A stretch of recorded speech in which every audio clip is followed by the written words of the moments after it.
right, you want to go see Stained? They are going out headlining the Tailgate Tour with special guests Seether, Saint Asonia, and Tim Montana.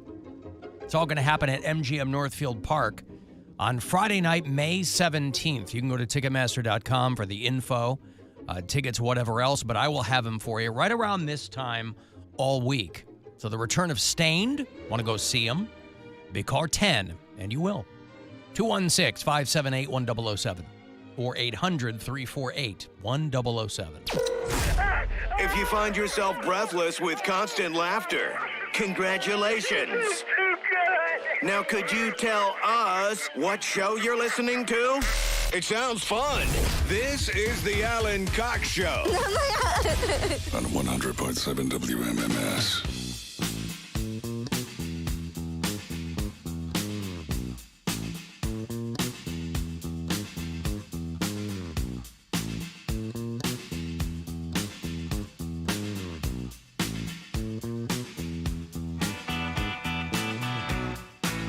Does this song still have that Rush Limbaugh stink on it, do you think? Yeah, I think so. You think so, really? Great Pretenders song called My City Was Gone about Chrissy Hynde coming back to Akron and seeing all of the awful things that had happened in her absence. You should have a vegetarian restaurant there for a long time.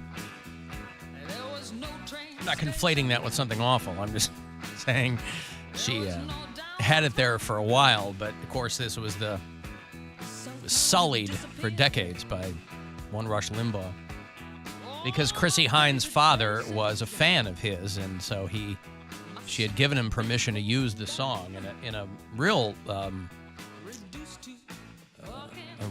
sweet gesture for her own father, with whom I have to think she couldn't have disagreed more politically. But I thought of this song because they were talking about all the Ohio cities that are in the list of the unhappiest cities in the United States. And, I don't know. Yeah, Cleveland's on there. And Akron, Toledo.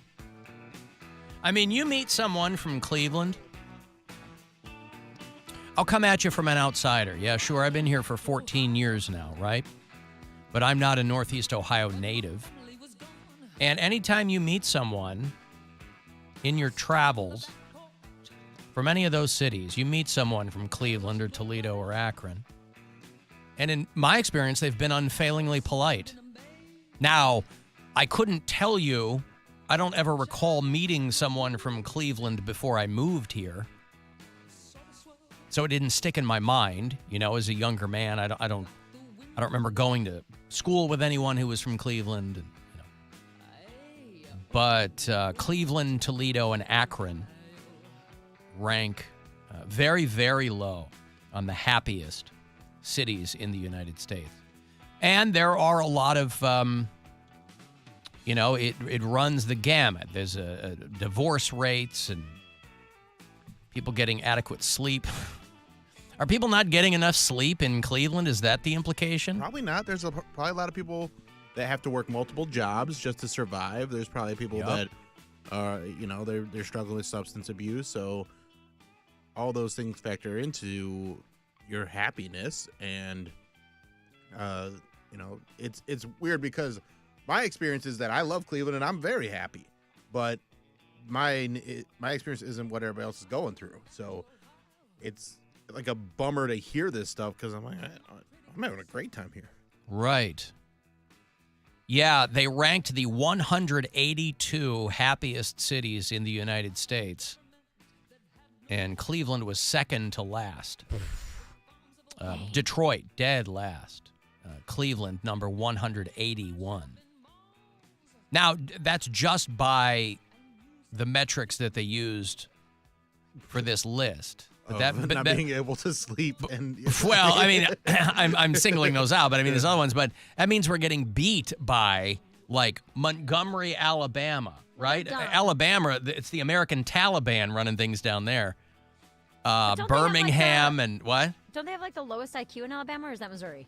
Well, they definitely have, like, the lowest, Mississippi, all those red like southern states, they have, like, the lowest literacy rates and the highest, The Don't they say ignorance is bliss? If you're dumb, you're happier. Well, then they should be at the very top. No, I'm just saying happier than us in Cleveland, who are very, very smart. Oh, we are so smart. I We're see. the smartest. We're Which is the why smart, we know how smart to Yeah. talk guys. about We're it. super smart. Well, we got beat by Toledo and Akron. I mean, of those three near the bottom, we are the last ranked in the Ohio cities. So I imagine Cincinnati is a little higher than us. That's up in the 140s. Where's New York City? Where is New York City? I have to think that there's no major, a city that large is not going to show up probably on near the top of the list of places where you're the happiest. That's what I because mean. Fremont, California is number one. And then it's like San Jose and Madison, Wisconsin. And you'll notice a trend that a lot of these areas they have universities near them. You'll see Ann Arbor, Michigan is always at the very top of lists of cities where people love living there. Well, so a lot of times it where's has Columbus? to do. They have a huge university. Columbus is somewhere probably in the middle. Where is Columbus? Columbus, Ohio. I'm sure it's the highest ranked city in Ohio. I'm just going down the list here. Down, down, down. I mean, like L.A. is number 64. So, top one, Pittsburgh, 79. Chicago, 83. New York, number 86. So Milwaukee. By moving, I jumped up 100 spots in happiness. You really did. You increased your happiness by going to New York. But again, you're surrounded by diversity and culture, and that's the trade-off. Columbus comes in at 135, so easily the highest ranked of the Ohio cities on this list. And again, there's no surprises here, right? I mean, Cleveland is consistently listed near the bottom of these kinds of lists, but it doesn't really change anyone's mind around here, nor should it. Who cares, right? These are just kind of pithy little things to look at and pick at, whatever. Wait, and how is New York? New York's the city that never sleeps. I know, you would think. Would they be more tired? You would think. People, those aforementioned substance abuse problems, those people are up all the time. So they're definitely not getting adequate sleep. But they're happy. Well, theoretically, emotional and physical well-being, income and employment, community and environment. They rank people on that, and then they give them a total score. Well, income and environment, I mean, Cleveland is always in the poor cities, too. Mm-hmm. Right. So, yeah, that makes sense.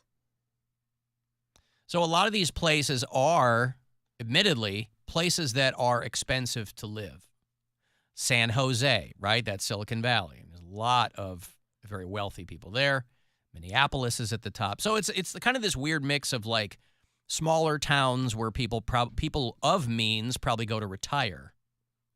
But like San Francisco, everybody complains about San Francisco, but the people who live there, number 7 on this list. Well, they're tech money. They're rich. Well, that's more San Jose. Not everybody in San Francisco is, yes, you're going to have probably higher median incomes there, but there's a lot of people in San Francisco who are grinding it out, but they love the city.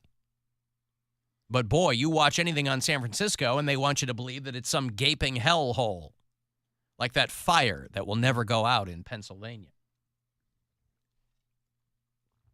So I say, you keep doing you, Cleveland.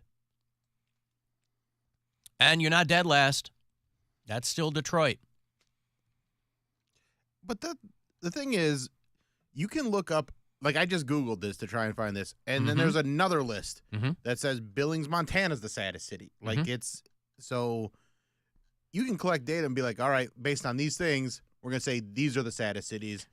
And then you could probably find another list where they'll be like, actually, Cleveland's one of the best cities to live in. Yeah, the happiest I mean, cities. it's just they go, here's what we use to figure this out. It's just putting data in, and what it spits out is how they do the list. Billings, Montana on this list is number 82. The top 100. What who did this list? Who was it? Wallet Hub did this list. Wallet Yeah. Hub. The happiest cities in America. Based on... I think this is also biased against whether or not you use Wallet Hub. Yeah. If you don't, they're like, oh, I don't even know what Cleveland- Wallet Hub I know, is. that's by what the I'm way. saying. Like, I don't use Wallet Hub. We don't use Wallet Hub. So Wallet Hub's like, screw Cleveland. They're sad. They don't. Is use it a other- website? Is it an app? Is it? I don't know what it is. The best and worst places to retire. They've got that on there as well. Tampa's number 1. See, I would think that Cleveland would actually do pretty well on a list like that because that's usually skewed in favor of places that are just cheap.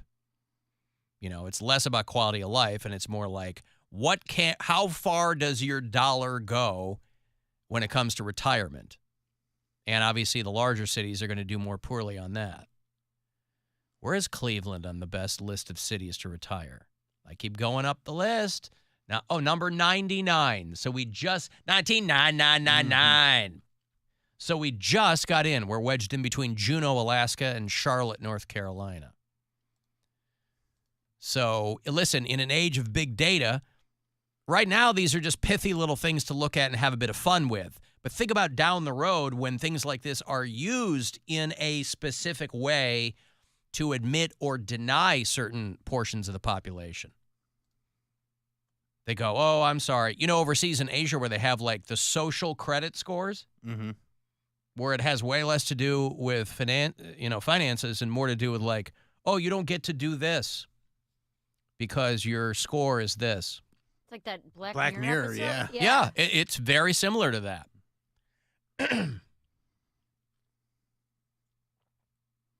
So, yeah.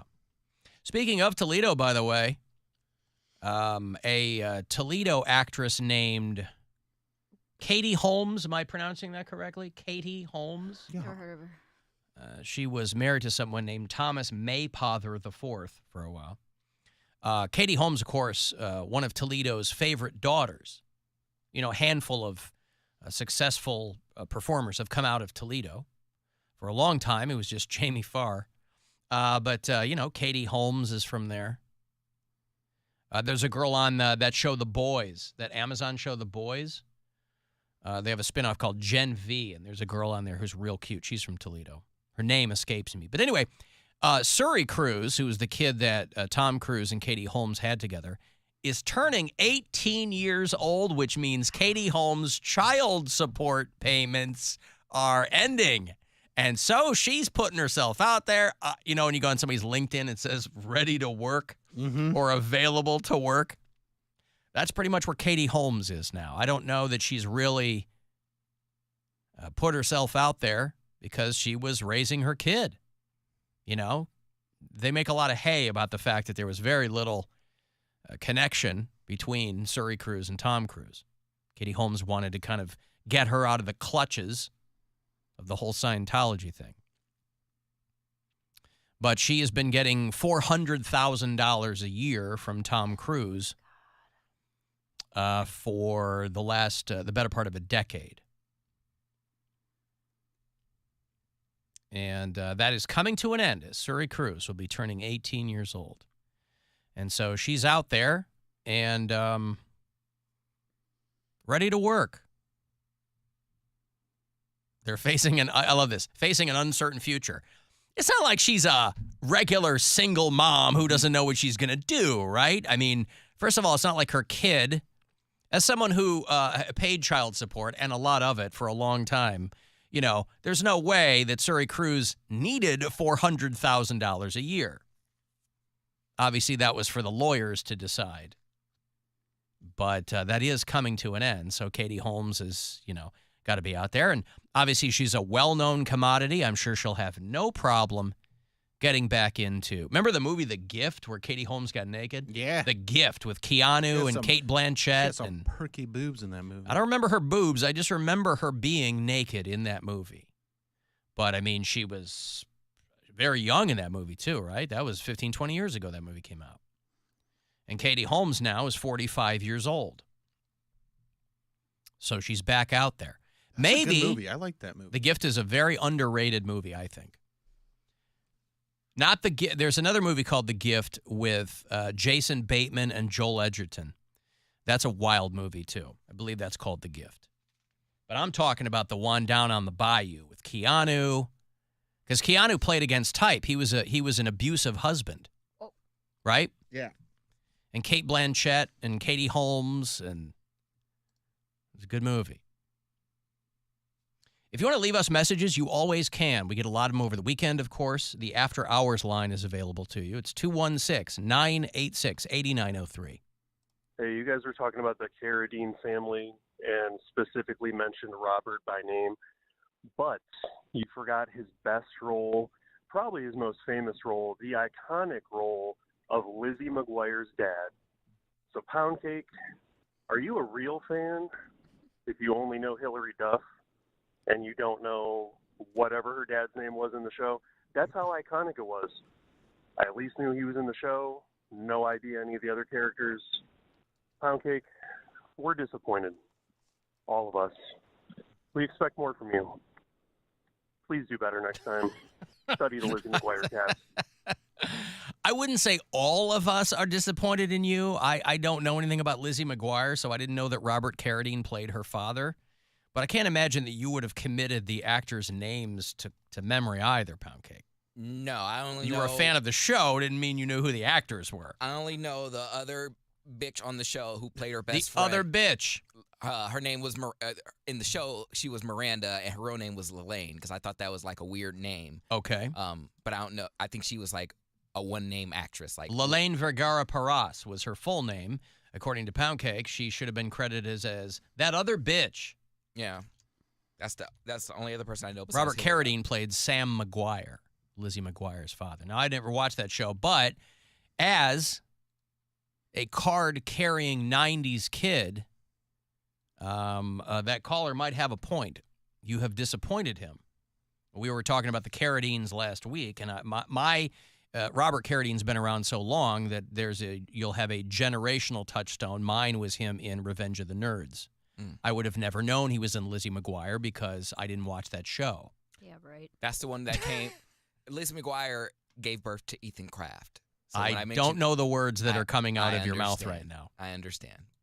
But yeah, when I mentioned Ethan Kraft, like the super like coiffed guy that is like an athlete that all the girls want, that's who I'm talking about. Did they try to reboot Lizzie McGuire? She's all grown up now. Is that a thing? I think it might still be in the works. I think it just hasn't aired yet. Because I thought they did it on Hulu. Maybe, but like they're doing that with all the Disney shows because they did it with like That's So Raven. They had Raven's Home, so they made that a thing again.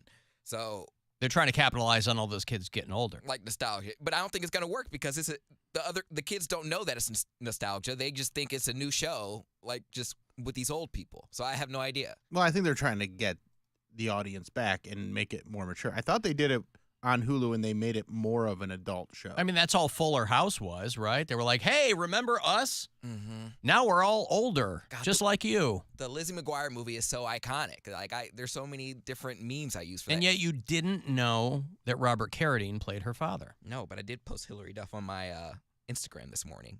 That's Lizzie McGuire. In what capacity? She had like a pop career for a little bit, and her. Well, because all those Disney kids had to sing. Yeah, they sing, dance, and act, or like triple threats. So she had a singing career for a bit, and she just has like this cringeworthy performance on like Good Morning America, where it's like a robotic choreography. Like it's bad. And I said that's my Monday mood, but I still she had some hits. She had some bops. Your Monday mood was cringeworthy or the singing part? Hanging on for dear life. Like it's just her choreography. Like if you have to look at it to see. Well, I'm not going to do that. Well, you don't have to, but yeah, I'm just saying it's funny. We're no, talking Alan, about you must. Hillary Duff. I'm sorry. Well, she used to be married to a hockey player. I don't know if she still is, but there's a number of these like Disney girls who somewhere along the line cross paths with professional athletes, and a lot of times it's hockey players because they grow up and they're hot. Like Liz McGuire, Hillary Duff is a bad bitch, and she got like the Kardashian butt implants. Like she got some cakes on her now. All that. Done a real deep dive on her. No idea who her dad was. Right.